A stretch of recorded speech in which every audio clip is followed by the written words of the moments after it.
ఈ రోజు మేము మాకు దగ్గరలో ఉన్న రూపభవాని టెంపుల్కి వచ్చామండి.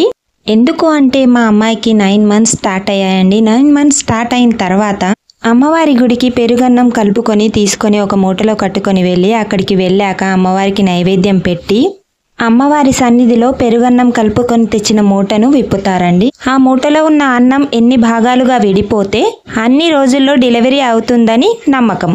సో అది నిజమైనా కాకపోయినా ఇలాంటి ఆచారం మాత్రం ఇంకా కంటిన్యూ అవుతుందండి. నాకు కూడా మా మమ్మీ ఇలానే చేసింది. ముందు నుంచి వస్తున్న ఆచారంగా చేస్తారు, కానీ ఇలా అందరం కలుసుకొని తినడం, హ్యాపీగా మాట్లాడుకోవడం, ఆడుకోవడం, పాడుకోవడం ఆ ప్రెగ్నెంట్గా ఉన్న అమ్మాయి కూడా చాలా బాగా ఎంజాయ్ చేసింది. నాకైతే లాస్ట్ టైం వనభోజనాలకు వెళ్ళిన ఫీలింగ్ కలిగిందండి. ఇక్కడ కూడా చాలా బాగా అనిపించింది టెంపుల్లో. ఇక్కడికి కూడా చాలా రకాల వంటలు చేసుకొని వచ్చారండి వీళ్ళు కూడా. బోటి, మటన్, చపాతీ, తర్వాత దేవుడికి నైవేద్యం కోసం బెల్లప్పాలు, పచ్చగూర, పెరుగన్నం ఇవన్నీ తీసుకొని వచ్చారండి. ఇక తాగడానికి ఏది తాగితే అది కళ్ళు, స్ప్రైట్, నీరా, ఆహా ఏమంటే అది అండి. అందరూ చాలా బాగా ఎంజాయ్ చేశారు.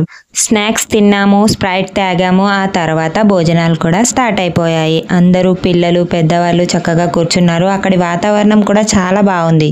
ఇదేనండి రూపభవాని టెంపుల్. సో మేము బయట కూర్చున్నాము, నాన్ వెజ్ తెచ్చుకున్నాం కాబట్టి అమ్మవారికి నైవేద్యం పెట్టి దర్శనం చేసుకొని సో భోజనాలు కూడా అయిపోతున్నాయండి.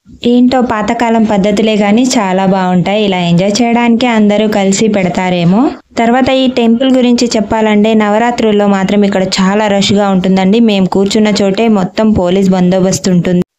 నవరాత్రుల్లో టెంపుల్ మాత్రం చాలా కలగా ఉంటుందండి. మీకు గనక ఈ వీడియో నచ్చినట్టయితే please like, share and subscribe. Thanks for watching. Bye.